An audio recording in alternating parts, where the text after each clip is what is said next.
Welcome to another edition of the Corner Booth Podcast, live from Green Spot Restaurant here in Montreal, along with our special guest tonight, Christopher Skeete, the CAC M&A for St. Rose Laval, and also, of course, Parliamentary Secretary for Relations with English-speaking Quebecers to the Premier himself. Chris, thanks for being here. Always a pleasure to be here. Along with Bill Brownstein of the Montreal Gazette and Leslie Chesterman. And Chris, you're very graciously agreed to be here tonight. I'm sandwiched. On the firing line, you can't escape. And the reason we're all sitting here maskless, of course, is because we're all eating, which is the only reason we could possibly be maskless. And drinking. So, first of all, thank you for coming here. Much appreciated. Thanks for the invite. I want to start off with the story that's actually most in the news right now, the most current thing that's happened, which is a story I read this morning from Radcan that says that you're upset that you were not consulted by Simon Jolin Barrette, the minister responsible, over what looks like a division in the CAC over Bill 96 and how it'll be applied and how it's going to look. Is that true?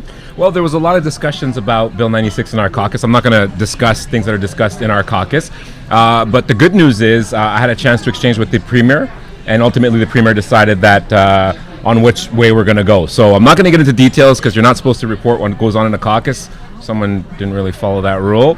We're not too happy about it, but the good news is when I went to the Premier and told him the concerns that I had about some of the things that we heard after the consultations, because we did hear some disconcerting things after the consultations, he decided that we weren't going to extend it beyond what we had already put forward. Is there a split in the party now over Bill 96? We're a coalition, right? So there are people who are all over the political spectrum in terms of how they view language, how they view any subject, really. The good news is we've always managed to be moderate in the things that we bring forward, and this was no different. After the consultations, some of the demographers had some really worrying trend lines for us. It forced us to say, hey, are we really still in the right place? Is this really what we should be doing? We had discussions about it. Not everybody was on the same page. In the end, we rallied around what the Premier decided. So I think it's normal to have those kind of discussions in the caucus. We had them. I'm happy. All right, I'm going to ask my colleagues as well. Guys, Bill? Do you ever feel like a salmon swimming upstream as the sole Anglo in the CAC and representing Anglo, well, basically in charge of Anglo constituency? How does that go over? Well, what I tend to equate is, I'm always in two realities, right? So for me, that's nothing new. I'm half white, half black. I grew up in a Francophone household but went to an English school. So I'm used to having sort of living those two realities. I guess anybody with less experience would find it daunting, but no, I think it's normal and I think it's good. I think the English community doesn't realize the place that they have in our caucus, even though I'm the one carrying that message. Try to explain to our listeners, viewers, Anglos, historic or otherwise, why they should not feel threatened by Bill 96. Yeah, that's a very good question, and it's one of the reasons why I'm here.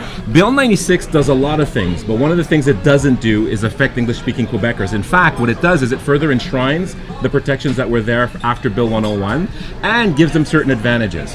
For starters, English-speaking Quebecers have priority access to CEGEPs in the English CEGEP system now for the first time ever, and that's a big problem in the community because a lot of English-speaking Quebecers were being excluded in their network to access higher education because they were competing unfairly with Francophones who were throwing themselves on a limited number of schools. Another advantage that English-speaking Quebecers now have that they didn't have before is access to French classes. One of the things that I heard in my consultation in 2019 was that English-speaking Quebecers thought it was weird that here we are spending all this money to bring immigrants here, teaching them French, and yet we don't give the same access to French courses to English-speaking Quebecers. That's something that's in this bill as well.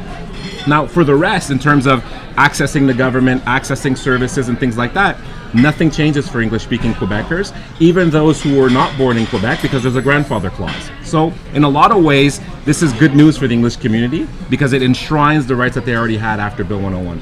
Yet, there are but 200 different points in Bill 96, only 10 of which deal with Anglos. So I'm a little skeptical about that because so many people are so concerned about all of that, and it seems that, like people are not being totally clear. Yeah, and I get that, but the parts that you're citing are actually the parts where we say except the English community. So in all those places where the English community is actually mentioned, what we're hearing is no, well, this applies, but the English community is out of scope. For instance, one of the biggest concerns that I hear from the English community is about access to healthcare. I've tried to say it. I've said it ad nauseum. But Section 15 of the Health and Social Services Act remains unaffected by this bill. Section 133 of the Charter of Rights and Freedoms that gives the English-speaking Quebecers access to justice in their language, again, is not affected by this bill. And furthermore, it's out of scope of the notwithstanding clause, so we couldn't even do it. So it's one of those things that I think there's a lot of suspicion, a lot of fear. I think the past 50 years with the separatist movement and the Bill 101 first iteration, I think it left scars. And I think there's some suspicion and some fear, genuine fear. But people are genuinely freaked out. I agree. I agree that they're freaked out. My job is to try and make sure that they understand what this bill is and what it isn't, which is why I'm here. All right, Leslie has a question. Just right now you said what this bill is and what this bill isn't. So you're saying it's not an anti-English Anglo, we can say, bill. However, it is an anti-bilingualism bill. And being a Montrealer who's Anglophone, who's worked in both languages, whose children are bilingual, who always went to English and French schools, fine, things are okay for me. I'm English, things are okay for me. But I do have a problem with this idea that you're kind of snuffing out the idea of what a great thing bilingualism in the city and robbing Francophone kids who want to go to English school the opportunity to broaden their education. Well, I For disagree. me, it's a very narrow-minded approach. I disagree that we're robbing people the opportunity, because there's two types of bilingualism. There's institutional bilingualism, and there's bilingualism as a virtue for individual merit. For instance, I'm fluently bilingual. It's one of the best things that I carry from as a calling card. So I'm very happy to be fluently bilingual. I think you can't do well in North America if you're not bilingual. So you're for bilingualism? Is the CAC for bilingualism? I think on an individual level in North America, you absolutely have to add tools to your kit, and being bilingual is one of those tools. But that's different from our common language. In 1977, when we passed the French Charter, we decided in Quebec that the common language in Quebec was going to be French. So that means, for instance, and a good example of common language versus bilingualism as a personal thing would be, if you go to South Florida, I spend time sometimes in South Florida, and when I go to the metro, or not the metro, when I go to Walmart, there's a lot of Spanish in South Florida, probably more than there is English. But even though there's a lot of Spanish there, the common language is English. So if you bump into somebody in the street, we say, excuse me, right? There's like this default that goes to the common language, which in the case of the United States is English. That's what we say when we say that in Quebec, French is the common language. It doesn't mean that it's not good to be bilingual, trilingual, or quadrilingual. But when it comes to, you were talking about CEGEP education. Why are so many Francophone kids? Why do they want to go to CEGEP? Why do they want to be educated in That's English? easy, because our education system does a piss poor job of teaching English at the elementary and high school level, and they feel obligated to go get that added training in the limited CEGEPs that we have. Now, that is not the same problem as extending or providing access to Francophones in CEGEP. I think the problem, let's name it what it is, means we're doing a bad job at the primary and high school level. In the same way that we fail English-speaking Quebecers in teaching them French at the primary and high school level in order to make them functional in a Francophone Quebec. So it's ironic, but I'm able to say that because the Francophones are throwing themselves on the CEGEP system because they're not being taught adequately at the lower levels. And they feel that this is their last chance to get it in before they can go on and conquer the world. So is the CAC interested in bettering the English education for Francophones? We're definitely interested in that. And to be fair to my colleagues who in the opposition, I mean, when I was growing up, you didn't learn French till grade 6. That went down to grade 4, and now we're down to kindergarten. So there is that slow realization that you can't be in North America and not speak English and do well. But at the same time, we have a desire, and a deep desire to protect what makes Quebec special, and that is French.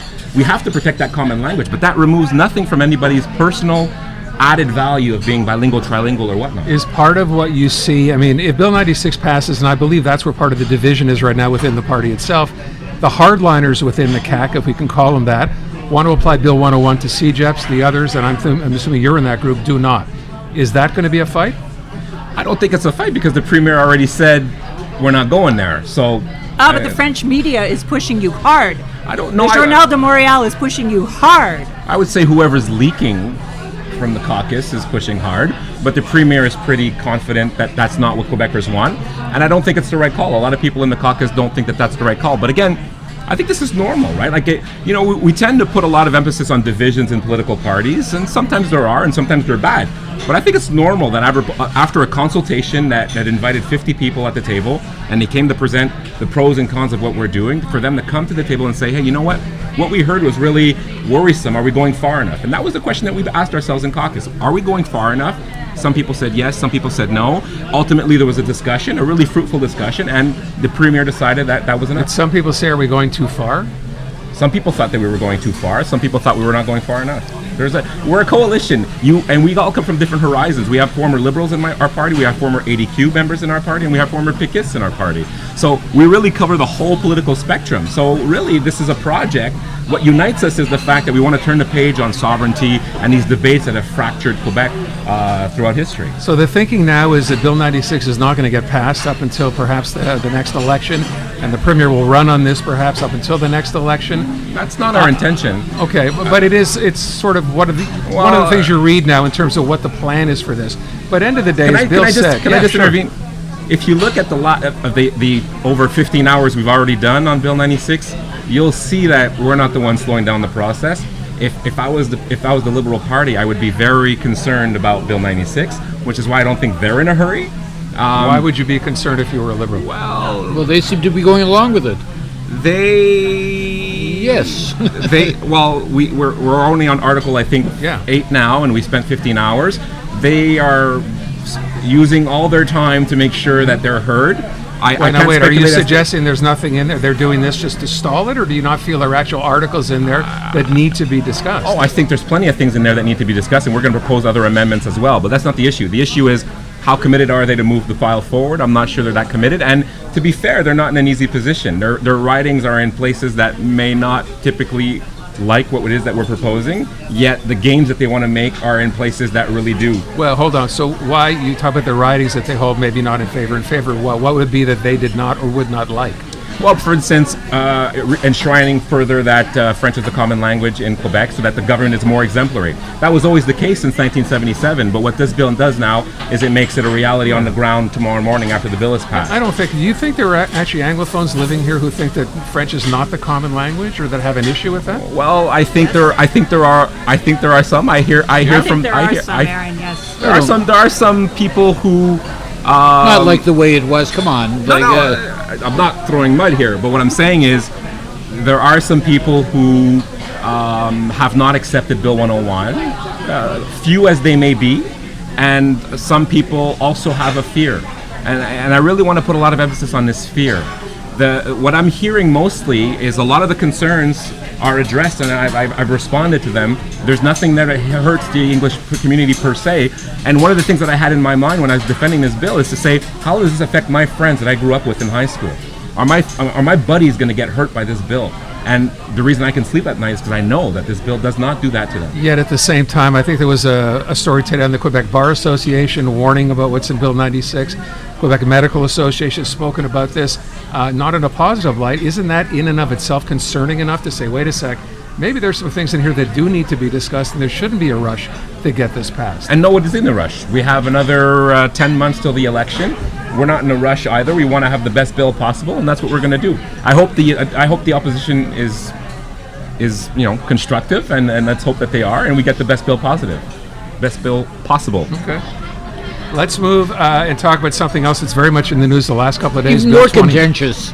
Bill 21. God. We know the situation. The teacher who was removed from her job as a teacher by virtue of the fact that she wore a hijab. And you and I were talking about this before we actually started. We had a rather interesting conversation. And you said, well, why did the school board hire her? They knew that contravened the law. And I said, you know what? Let's move beyond the school board. They made a mistake. I think most people agree they should not have hired her. But given what's happened, this is egg on the face for the CAQ. It's egg on the face for Bill 21, not just here, but it's drawn a reaction across the country. Does that matter? I disagree that it's egg on the face. I think I'm thinking of all the people who used to wear religious symbols who took off their religious symbols in order to comply with the law. Those people went into work one day, took off the religious symbols that were important for them in order to comply with the law. So I'm happy that the law is being applied in a uniform manner. I don't think that this is egg in the face. I think secularism is not something to be scared of. I think secularism is about equality, not about division. And for me, living in a secular society is something that makes me proud. The fact that we've turned the page of that Catholic history that we had 50 years ago, that we moved forward to get religion out of the state, the fact that we've limited it only to persons in authority in a very responsible way following 10 years of discourse and a parliamentary commission, I think we've landed on the right space. Now, of course, you know, what happened this week was unfortunate. It really Some was. people say this is a solution to a problem that never existed, that doesn't exist now. Why is that not accurate? People have been saying that for 10 years, yet it always came back, right? We always had to have this discussion in the political discourse. We had to the point where, in order to make it go away, we had a parliamentary commission, and then some parties said we're going to do it, and we're going to go further. So I think Quebec has turned in circles enough on this. What we promised to do when we came to power, we did it. We did it quickly, and we put it to rest. And I think most Quebecers are happy living in a place that passed that law. I think it actually created a social peace. Yeah. Most I'm not- Quebecers I'm outside not. of Yeah, Montreal. I think I'm most, not, you know, most not is at not all, is yeah. not 3 million people Yeah. who are not very happy with this. I say most because polling, it's not perfect because we didn't do a referendum, but polling suggests that it's anywhere between 65 and 75% of Quebecers agree with that. These days and age, I think that's a pretty strong score. What's even more interesting is people in Ontario, who are people who typically don't agree with these types of things, and where a lot of this bad press is coming from that you discuss. Bill 21 at the time that I was discussing it over there was at 40%. So if you look across the board, there is concern about the place of religion and the mixing it with government. I think our neighbors to the south are showing us some of the problems that can happen when you mix religion and politics. And I think Quebecers, with their history with the Catholic Church very present in their lives, have a strong suspicion of that. And I think overall we did the right thing and we put it to rest. You know, I asked you when we were talking before, this idea of religion and separating religion from the state.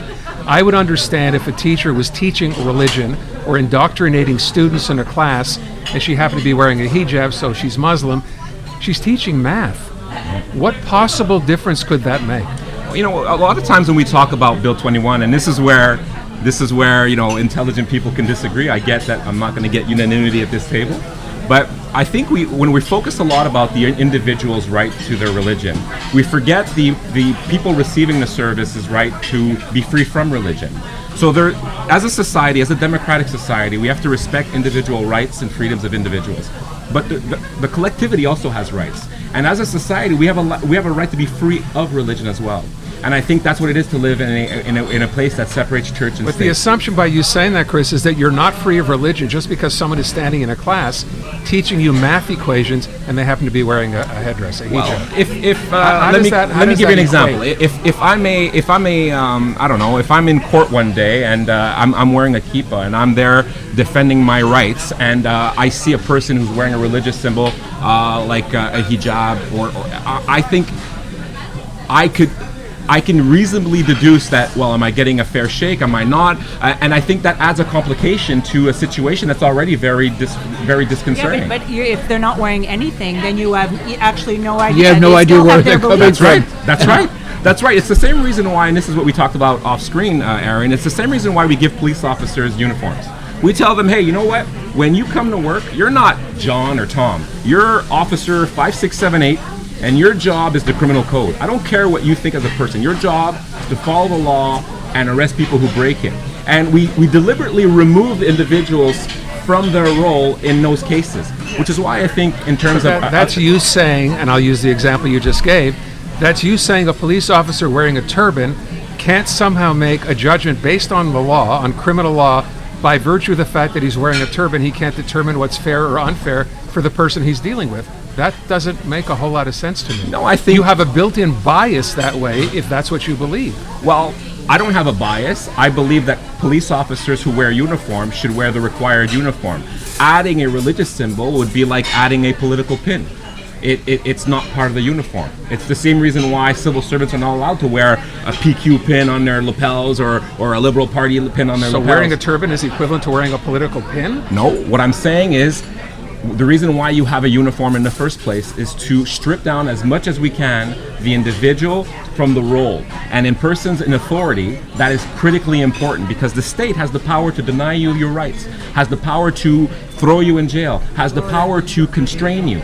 I think in those situations, it's not a big ask to say, in that case, we need you to be exemplary in your neutrality. But go ahead, Bill. Chris, you find it somewhat ironic that the teacher who was dismissed is now been relegated to a position to write about diversity which I find kind of interesting and unusual all at the same time. And somebody in the school system there could be doing things like picking up garbage or being a janitor and so on and so forth. Would that not also, be the same thing in a sense? So when we talk about teachers in schools, right? Right. The criminal code already says that if you're a teacher and, for instance, you sexually abuse one of your students, the criminal code already says beyond sexual abuse, because you're in a position of authority, we're throwing the book at you and adding more years to your term because of the role that you had as a teacher in authority, right? So being a teacher is not a small thing. It is a role that is fraught with responsibility and an extension of the power of the state on children. So this is the reason why Bill 21 extends to classrooms and teachers at the elementary and high school level. But this woman will still be working at the school. Yes, but she won't be in a position of authority. No, she's allowed to clean the floors, but she's not allowed to teach the children. Right. I asked my kids. Well, that's a. Is that correct, though? Yeah. That's absolutely That's correct. accurate, yeah. I asked my kids, who are age 20 and 17, when all of this started, what they thought, because they did have teachers with headscarves. My kids said they were happy to see that everybody wasn't the same in the world. They had no problem with anybody with any kind of religious symbol teaching them. The teachers were there to teach. I wonder how often we ask the kids, because a lot of the kids in this situation were affected by this teacher who was removed from the class. I think as adults we're thinking a lot for our kids instead of really seeing how much it actually affects the children. I have a 13-year-old daughter, and she agrees with me. So she doesn't want her teacher to have a headscarf? She agrees that religion is not to be, school is not the place to demonstrate your religion because you're in a position of authority. So I think that comes from different upbringings and different priorities, and that's fair. Have we also taken all the Christmas trees out of the schools? Just to make sure. Okay, so you would have us remove all Christmas trees, and you'd have us remove everything, yeah? Well, that's a reasonable argument. Christmas is a religious holiday for Christians. I heard the question raised today in the case of the teacher in Chelsea. How do you explain to a family, say a Muslim family or brother and sister, where the man could get a job teaching, he's a Muslim, but the woman couldn't, even though they're both equally qualified, but just by virtue of that. That's a very good point, because it brings me to the other point when I say that secularism is about equality. I don't know of any religion that is gracious to women, that puts women on an equal footing as men, or that says that women are allowed to do everything in society equal to men. And for me, secularism is a way of guaranteeing women's rights. It is not a way of denying women's rights. So I wonder how some people reconcile the awful things that some religions say about homosexuality, about sexual diversity, about women in general, and how they reconcile all those things, and then say, well, religion is an inherent good. It's always good, and the individual. I'm all about making sure that we're equal. And one of the things that I remember discussing with a resident of my riding, he was born in Egypt and he moved to Quebec. And I asked him, I said, at the height of Bill 21, I was expecting another answer, to be fair. But I said, what do you think about Bill 21? And he says, you know what, monsieur? He goes, in my country, religion destroyed my country. He goes, ici au Québec, on est tous pareils. And that stayed with me. Yeah, but I'm sure that's why a lot of people who come here, because they have the freedom of their religion, which they didn't have in the country they came from. And then they get here and find out, well, we have it, but it's limited. Well, I can only have it as far as the job I have, because if I want to get a job as a policeman, got to leave the religion like it would be at home. You forget that even in those countries, I am thinking of Algeria or Morocco, they don't allow women police officers to wear the hijab either. We are not Algeria or Morocco. We You're don't right. have to set an example with a country that doesn't allow those things. We have to set a better example with a country that does. You're right. In a Muslim country, they recognize that religion has no role to play in the use of power, but we're going to be better than those countries who understand their religion more, and then we're going to be telling them how to do it. No, we don't have to understand their religion. We have to understand their right to be able to do whatever they want with respect to their religion, which is to show it if they want to, wear a hijab, wear a kippah, wear a crucifix. If they want to, why does that cause an issue? That's not necessarily your religious statement. That's just what you believe. So do I have a right to tell you what you couldn't believe? Or a right to tell you where you could or couldn't believe it? That's the part that I have an issue with. I think it's a reasonable ask that when, again, the state has the power to throw you in jail and deny you your freedoms, that you be exemplary in your neutrality. And married to the fact that no religion that I know of is gracious and genuinely accommodating to the role of women and their rights as equal members of society, abortion, as you mentioned, and other things, I'm quite comfortable saying that in certain limited cases, it's okay during your hours of work. During your hours of work, that Yeah, we so don't we're allow not. it. We're never going to. Go ahead. I just wanted to point something out, is that I live with a French-Canadian man who was formerly separatist. Because Formally, well, he probably still is, but I was going to say formerly a PQ member a long time ago. And these two issues have divided our household like nothing. I mean, you can't even imagine the fights, and we fight over nothing. But these two bills are killing my relationship, which shows the division between, let's say, the Anglophone community in this case and the Francophone. But it's two sets of beliefs, and there's very little common ground that we can find.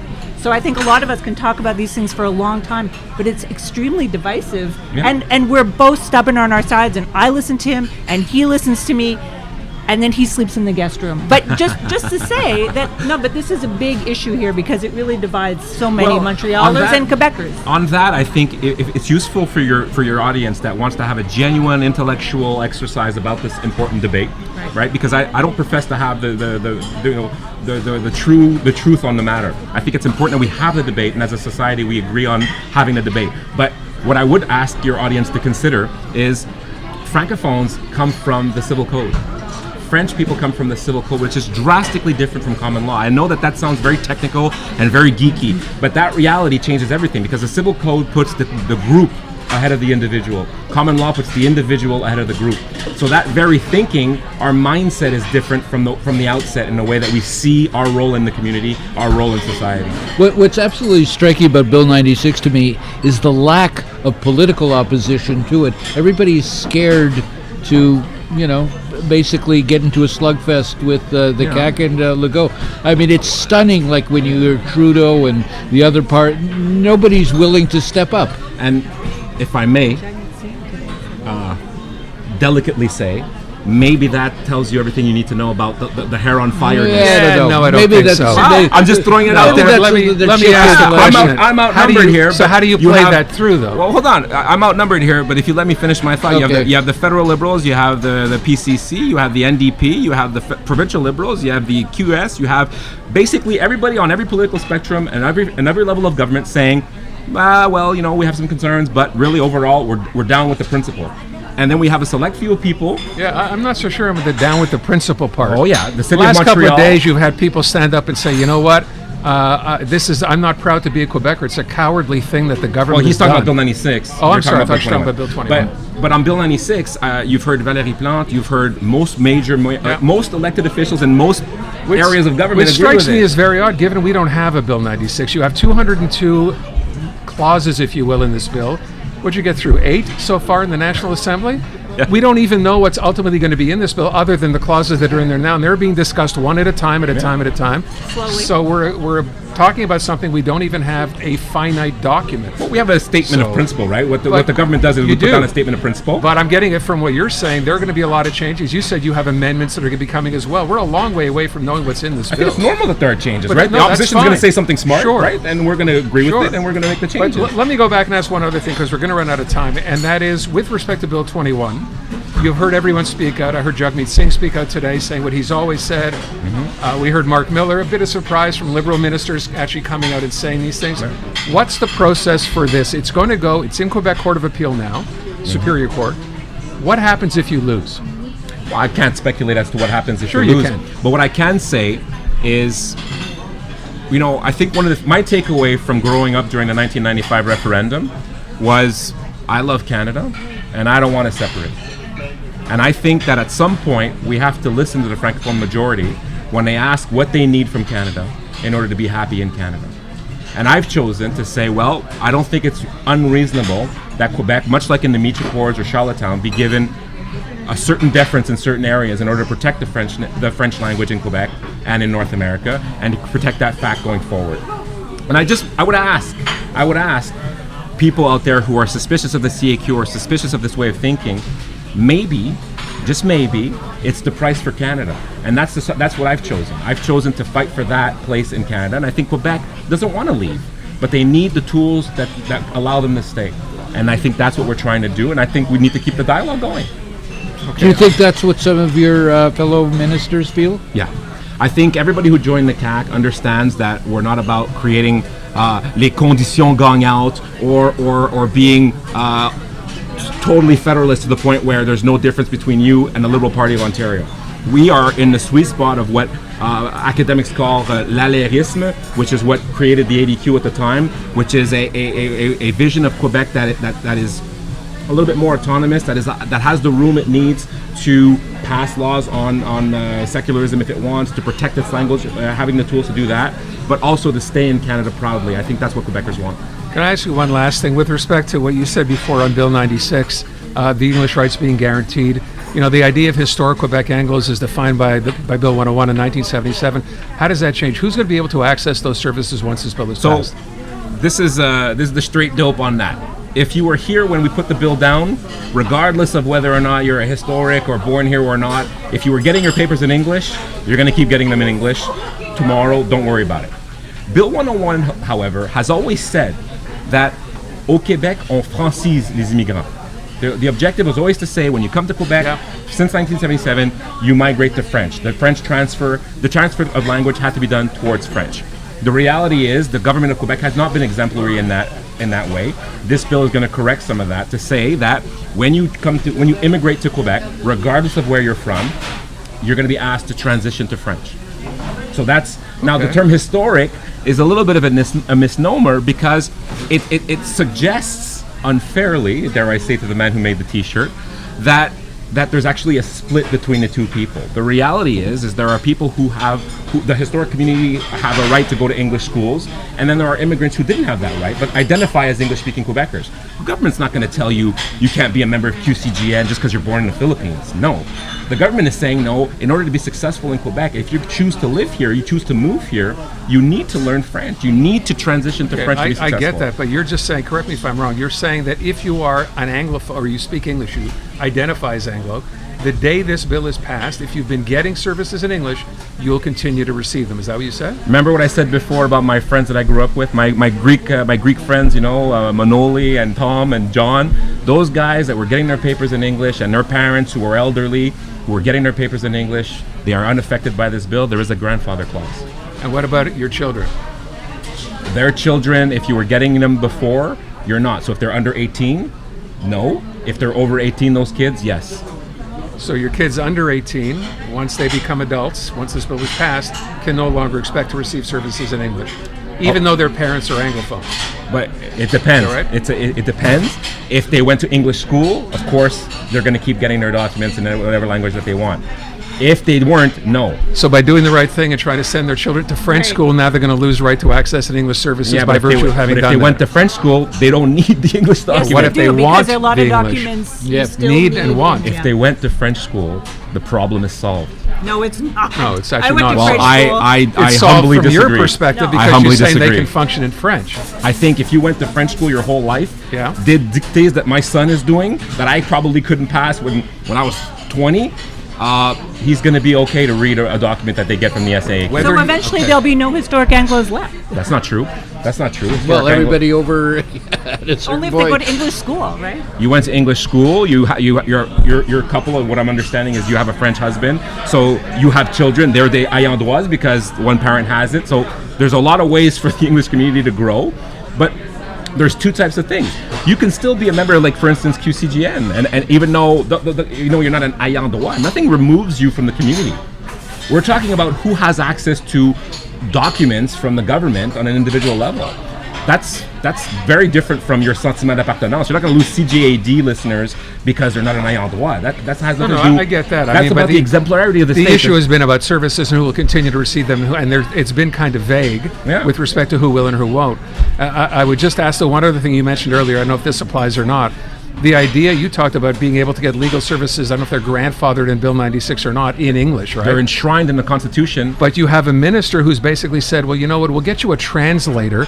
We're not going to let you actually go to court and speak English in the court because we can't guarantee you can find a bilingual judge. First of all, that's the way it is everywhere in Canada, including Quebec. That you can plead in whatever language you want. You can plead, a lawyer, a judge, and a defendant, and the prosecutor can plead in whatever language that they want in either of the two official languages. And if the persons or somebody in there doesn't understand in that formula, there's an interpreter that's called to interpret the proceedings. Francophones in British Columbia have that right. Okay, the same right applies to Quebecers, except Right. in Quebec, English-speaking Quebecers have a greater access to justice because more judges are bilingual. Right, but that's no longer a specification or requirement for those judges to be bilingual. So right? what Minister Jolin Barrette had said was that in order to, it shouldn't be a systematic criteria for selection. In other words, you had judges that were applying to be judges in Saint-Jérôme or in Abitibi or Côte-Nord, and they had the mandatory requirement to be bilingual. There's no need to be bilingual in Côte-Nord. You can have an interpreter and get access to justice. So and when you look at the exemplarity of the state, remember that's the focus. We're saying, is it normal that a unilingual francophone can't become a judge? At some point, you have to be consistent with the objective to say a unilingual francophone should be allowed in Quebec to become a judge. That's not the case right now because of that bilingual criteria. We're trying to fix that. But of course, that doesn't affect the person receiving the service who has the right under Section 133 of the Charter. It does, but in No, a it different way. Well, sure it does. Well, so francophone in British Columbia because he's not getting it. Okay, well, now we're into francophones in British No, Columbia. it's I the same- thought we it's could the stay same here. right. It's the same right. So, It's the same right. I understand that it's the same right, but it's probably not the same number of problems you'd run into there as you will have over Right, here. and apparently here Well, there's a terrible just- backlog, and there are not Just to be enough clear, translators. in the Montreal area, the bilingual criteria Will stay, I understand. will stay Okay. because it makes sense, right? So what the minister is doing is he's putting into law the requirement to say, is it needed?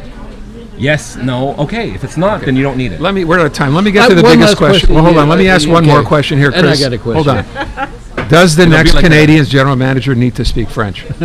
Yes. Okay. Bill? Yes, even we agree on it. Chris, if the CAC is as welcoming as you purport it to be, I mean, and you're reasonable, why can't it make a breakthrough in Montreal amongst Anglos or Francos? Well, I would posit. I won't speculate on the next election, but I would say we're going to make some inroads in Montreal. And it bears reminding that the CAC does better with Anglophones than the Liberals do with Francophones. So I'm not ashamed of how well we're received in the English community. All right. You've been very generous with your time. have. I appreciate that. We all We're not do. letting having you me. go. That's going to wrap For up a this special edition of the Corner Christmas. Booth Podcast. I want to thank our special guest, Christopher Skeete, and we'll see you again soon.